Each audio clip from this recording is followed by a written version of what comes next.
Polycystic changes in both ovaries का क्या मतलब होता है, ये आज के इस वीडियो में सीख लेते हैं। Polycystic changes in both ovaries का मतलब होता है कि जब किसी महिला की जांच की जाती है तो महिलाओं के जो जनानांग होते हैं, यानी कि जो अंडाशय होते हैं, अंडाशय का मतलब है कि जहाँ पर महिलाओं के शरीर में एग्स बनते हैं, उस जगह को ओवरी कहा जाता है। और ओवरी जो है वो दो होती हैं।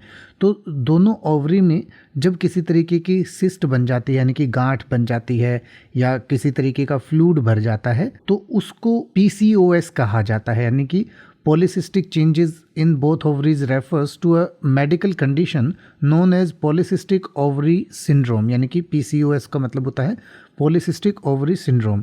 और PCOS is a common hormonal disorder that affects individual with ovaries typically during their reproductive years. यानी कि रिप्रोडक्टिव ईयर्स का मतलब है कि जो 12-14 साल की उम्र से लेकर और जब तक मोनोपोज नहीं हो जाता तब तक की उम्र जो होती है उसे रिप्रोडक्टिव ईयर्स कहा जाता है। तो उस समय आमतौर पर ये प्रॉब्लम जो है महिलाओं को आती है, और इसका मतलब है कि वहाँ पर कोई फ्लूइड भर जाता है ओवरीज में या कोई गांठ हो जाती है। It is characterised by the presence of small fluid filled सैक्स।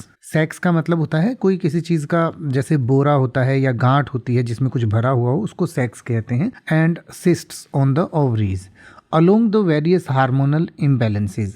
These cysts are often visible on the ultrasound, which is where the term polycystic comes from. यानी कि पॉलिसिस्टिक जो है वो वहीं से आती है और अल्ट्रासाउंड में इस तरीके की गांठें जो हैं वो दिख जाती हैं। तो ये जो है आपकी ओवरी से रिलेटेड जो प्रॉब्लम है उसके बारे में बताता है। हालांकि आपको हमने सिर्फ ये जानकारी एजुकेशनल पर्पज से दी है, शैक्षिक उद्देश्य से दी है, और हमारा उद्देश्य जो है आपको सिर्फ इन्फॉर्मेशन देना है। आपको किसी भी बीमारी या किसी भी रिपोर्ट को एक सर्टिफाइड डॉक्टर से ही चेक करवाना चाहिए और डॉक्टर की सलाह से ही कोई भी दवाई लेनी चाहिए। अगर आप बिना डॉक्टर की सलाह से या खुद से इस तरीके का कोई दवाई ले लेते हैं तो वो आपके शरीर के लिए नुकसानदायक हो सकती है।